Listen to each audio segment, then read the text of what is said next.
Yo guys, what's going down? It's MC Noble here. Welcome back to another video. Today's video, stream should I say, we're talking about an upcoming game that is actually coming out now. Originally I was going to make videos about this on my other channel, my gaming channel, but I've I gave up on that channel again for a while and took a break. But this was a game that didn't really interest me, and I wasn't really going to get it or have any part with it. And to be fair, I thought it was an absolute crazy idea. And part of me still thinks that this game is a crazy idea, and I don't, to be quite honest with you, know why they're actually releasing this game. But about a year ago they released a game called TT Isles of Man Ride on the Edge, and in my opinion, some people say it was an absolutely terrible game, but in my opinion it was an absolutely fantastic game. It worked really well. The graphics were realistic, and a lot of people moaned and complained about the physics when riding a bike, but to me the physics seemed alright for me. Once you got used to the game, once you got better at the game, you'd be better at riding a bike. And the game was just absolutely fantastic. It featured an online mode, it featured the whole TT Isles of Man Ride on the Edge track, so the actual whole Isles of Man track, and then it featured I think 9 made up tracks, and it was an absolutely fantastic game.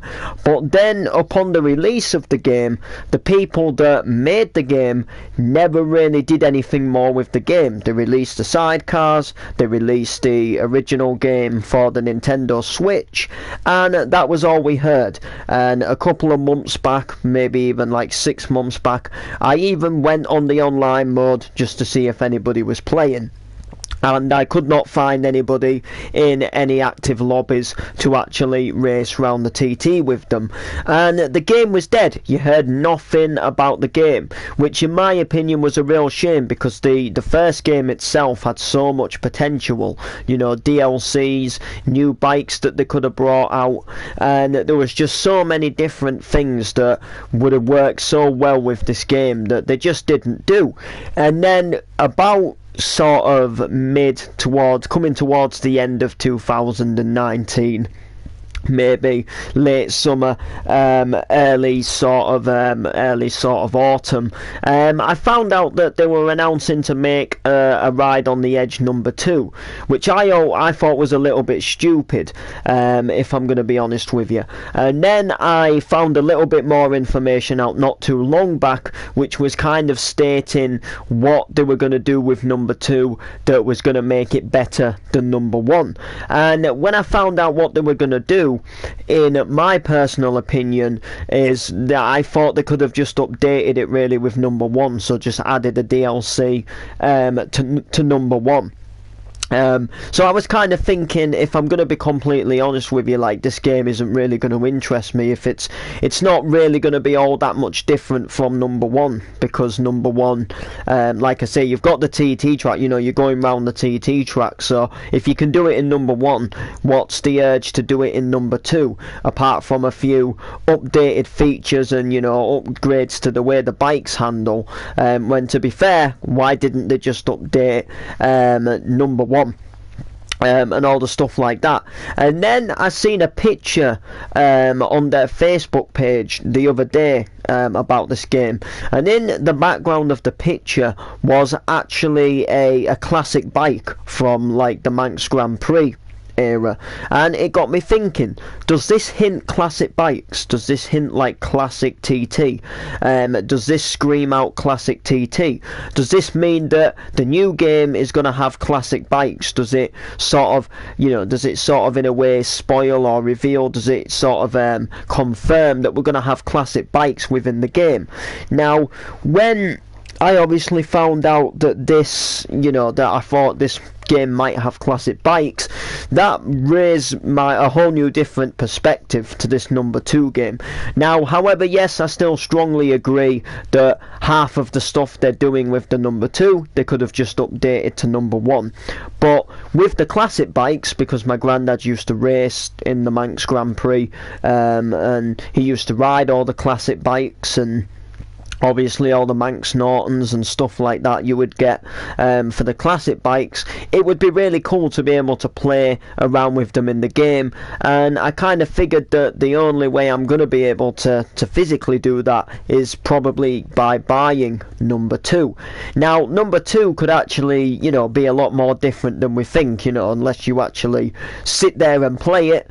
Who knows? But I think I am going to actively probably buy into this game at some point. Now, it's not something that I'm going to go out of my way to try and get on the day release. I'm not really physically like that excited that I would go out there and buy it on day release. Now, I did get this the original one very close to the release date, because before this game come out, we hadn't seen an Isle of Man game since the PS2, and the PS2 ones were absolutely great, and they were really good with graphics, and they were really ahead of time for when the games come out. They were really sort of the graphics and everything were just spectacular for its time, and all the sort of detail for the time, and it still actually featured the whole entire map of the Isle of Man TT on a PS2 game.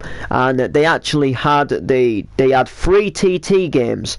They actually had the TT Superbikes, then they had a TT Superbikes Legends, which was one that featured all the classic bikes, and then they had another one.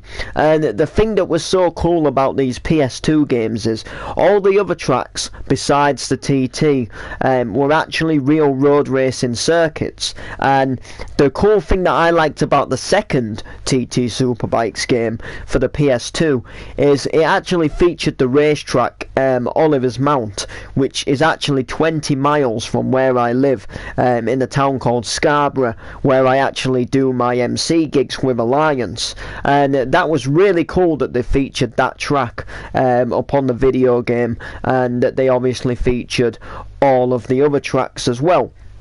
And it was an absolute banging game, you know, and they were really ahead of its time. So when the new one come out for the PS4, I was kind of a little bit like, yeah, you know what, I really cannot wait for this.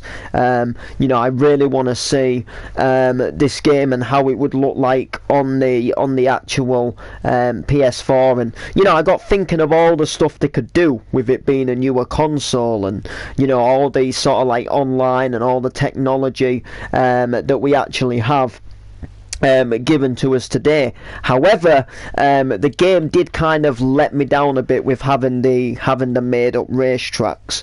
Now I suppose obviously in a way, like back then, you know, detailing the actual TT racetrack now would be a lot harder than it was back then, because you know, you're going in a lot more detail with the graphics and stuff. But it always baffled me how the PS2 versions featured all the real life road racing circuits, but yet the PS4 version had to have made up circuits. Now, that's not me saying that the made up circuits were bad. There were some really nice looking made up circuits, but to me, I just didn't really feel like I wanted to ride on them because they weren't the real ones.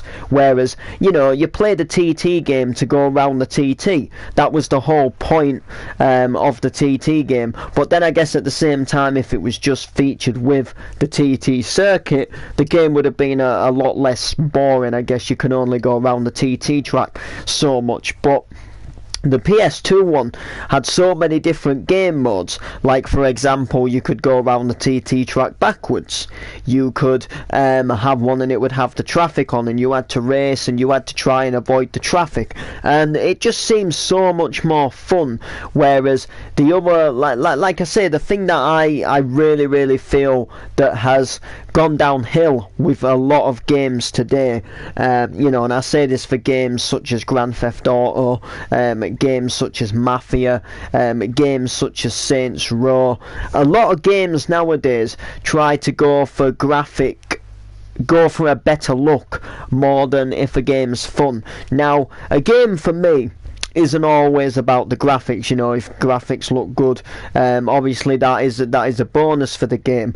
But if a game's interesting and if a game's fun, that's what buys me into a game. And you know, let's just compare, for example, Mafia 2 to Mafia 3. Now, Mafia 2 is an absolutely cracking game, and Mafia 2, I wouldn't say it had bad graphics, but you know, you look at the graphics now compared to, you know, graphics we have on games now, you know, the graphics look of, you know, a fair bit out of date. You can tell that it is an older game.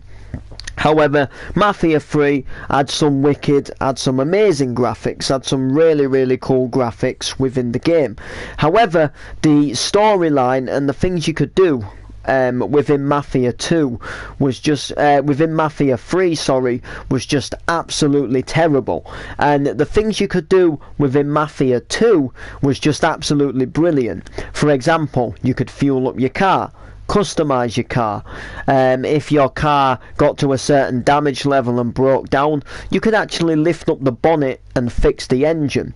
If you got the police off of you, you would actually stay wanted. You could go into diners, clothes shops, change your clothes. You know, you could change your appeal, you could change your outfit. And the story mode, in my opinion, for the Mafia 2 was a whole lot better than the Mafia 3. And the thing I loved about Mafia 2 was more the fact that we had all these different, you know, like dates and seasons, and time went on and, you know, things progressed. For example, you play through Mafia 2 and your character ends up going into prison, and you do the missions in prison. But not only that, when you come back out of the prison, everything, you know, it's so much different. The snow's gone, there's all these different cars, it's like summer, all these sports cars are out, all these newer fancy cars have come out, you know, the apartments have changed and got the first TVs in them. You know, even Joe's apartment gets decorated halfway through the storyline of that game. And then you go into Mafia 3 and all you could really do was play the story and drive around. There was no diners to go in. You know, it was just a worse game, in my opinion. It was just a letdown. And then that was the same, you know, you look at Grand Theft Auto 4, you look at Grand Theft Auto 5, you know, Grand Theft Auto's 4 story mode, you know, you could do so much. You could you know, you could go into burger places, you could go into loads of different pubs, you could go bowling, you could play pool, you could play darts, you could play air hockey. You know, some of the physics were just so much better within Grand Theft Auto 4, like how pedestrians reacted.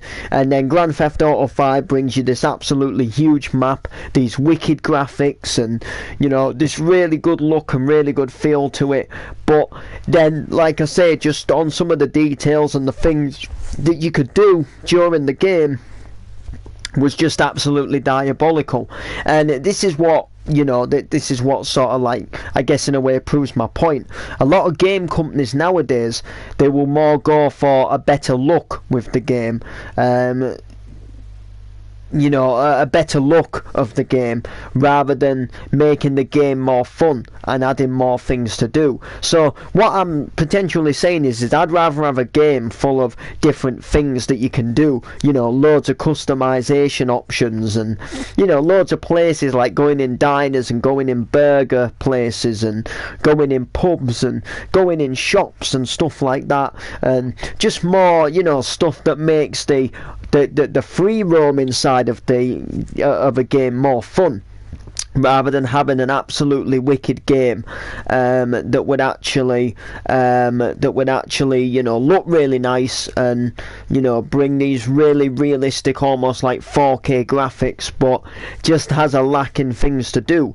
Like you get these like these racing games, and they look really nice and they bring a really good feel, but there's so much more to a game than just how the graphics look, such as what you can do in the game makes it so much better.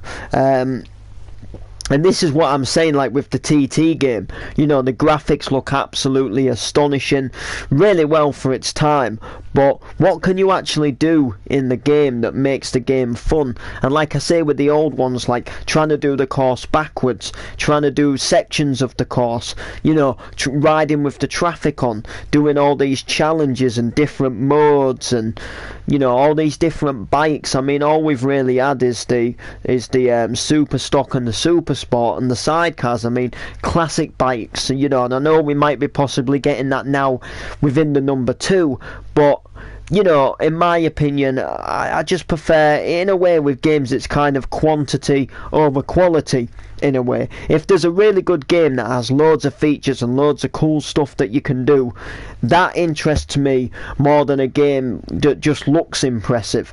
And that's why I enjoyed games like San Andreas, going to the gym, all the different like things we could do in that game, the different vehicles we could drive, driving the train, for example, and you can't do that within the future Grand Theft Autos, and that's what makes it, in my opinion, a tad boring.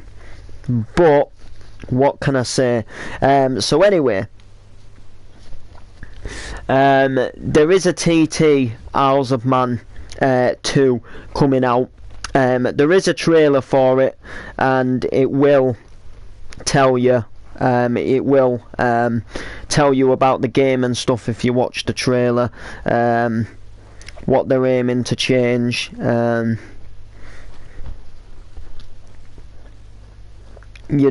stuff like that.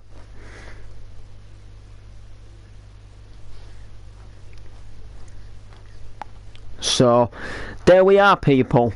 I just thought I'd show you about the game, what I think about the game, and I will be getting this game at some point, so please do like and comment. Oh yeah, and also, people, while we're actually on it, Davey Todd stopped by the office where they're making the game, and he actually had a little play on the game, and he gave his feedback, and said it's gonna, and the people that are making the game said it's gonna be it's gonna be an exciting year for the young rider. And if you have any messages for the for the rider, you can obviously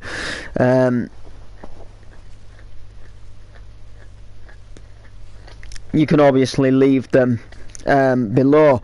But there we go. What can I say? Please, I'll just get a bit more information up on the game, actually. I don't feel like I've really given you too much in this video, other than why I would buy it and why I wouldn't. But yeah, so on the 18th of December, they posted the trailer for TT Isles of Man. The bike physics have been rebuilt from the ground up to create ultra-realistic behaviour. The gyroscopic effect is now completely integrated for more something steering, and wobbles have been added to alert riders a fall could happen. So basically, if you're gonna fall off the bike, you are gonna there's a little wobble, basically, so it's gonna happen.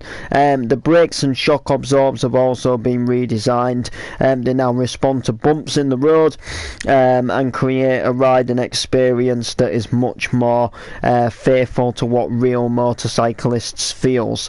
TT Isles of Man 2 will be available 2020 on consoles and PC.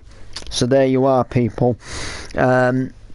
But yeah, so TT, oh, I do apologise about that.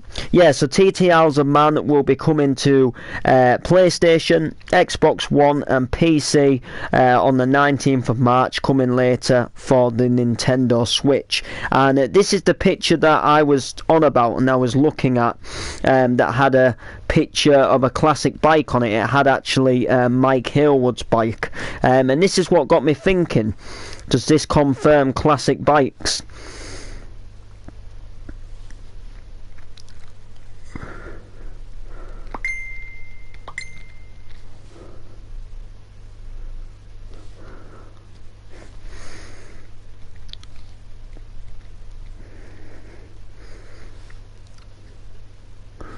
So there we go.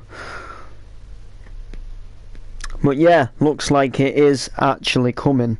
So there we go. Like, comment and share, and peace out, people.